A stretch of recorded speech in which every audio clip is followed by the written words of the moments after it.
WhatsApp की काट के लिए दुनिया में पहले से ही कई ऐप मौजूद हैं। टेलीग्राम हो, सिग्नल ऐप हो या फिर कोई और मैसेजिंग ऐप, इन सबको व्हाट्सएप की प्राइवेसी पॉलिसी के चक्कर में काफी फायदा हुआ है। लेकिन ये सब तो विदेशी हैं। अब व्हाट्सएप की काट के लिए आ गया है सरकारी ऐप। मतलब भारत सरकार ने एक सरकारी इंस्टेंट मैसेजिंग ऐप को लॉन्च कर दिया है। ऐप का नाम है संदेश। बिजनेस स्टैंडर्ड्स की रिपोर्ट के मुताबिक मोदी सरकार ने देश के लिए अपना मैसेजिंग ऐप लॉन्च किया है। हालांकि ये ऐप फिलहाल सरकारी कर्मचारी ही यूज कर रहे हैं, लेकिन जल्द ही इसे आम यूजर्स के लिए भी लॉन्च कर दिया जाएगा।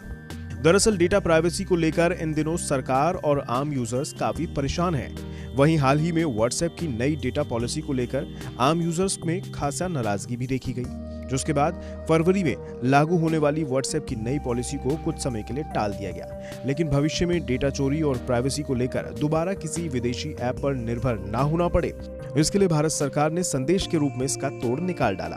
जानकारी के मुताबिक इस ऐप को गवर्नमेंट इंस्टेंट मैसेजिंग सिस्टम यानी GIMS भी कहा जा रहा है। इस नए ऐप को gims.gov.in से एक्सेस किया जा सकता है। हालांकि फिलहाल आम लोगों को इसे यूज करने की इजाजत नहीं है। हाँ, अगर कोई इस साइट पर क्लिक करता है तो उसे this authentication method is applicable for authorised government official का मैसेज देखने को मिलेगा। जानकारी के मुताबिक संदेश ऐप एंड्रॉइड और iOS दोनों पर काम करता है। इस ऐप को नए मॉडर्न चैटिंग ऐप्स जैसा ही बनाया गया है। इस चैटिंग ऐप में वॉइस और डेटा दोनों तरह के मैसेजेस को भेजा जा सकता है। पिछले कुछ समय से डेटा चोरी को लेकर कई मामले सामने आए हैं, जिसे देखते हुए केंद्र सरकार तमाम इंटरनेट कंपनियों को भारत में अपना सर्वर लगाने को कह रही है। लेकिन किसी भी इंटरनेट कंपनी ने अभी तक इस पर कोई ठोस फैसला नहीं लिया है। पिछले 1 साल से केंद्र सरकार ने डेटा को लेकर गंभीरता दिखाना शुरू कर दिया है।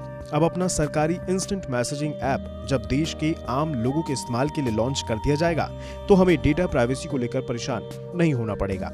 और क्योंकि ये ऐप भारत में और भारत के लिए बना होगा, इसलिए देश का अभिमान भी बढ़ाएगा।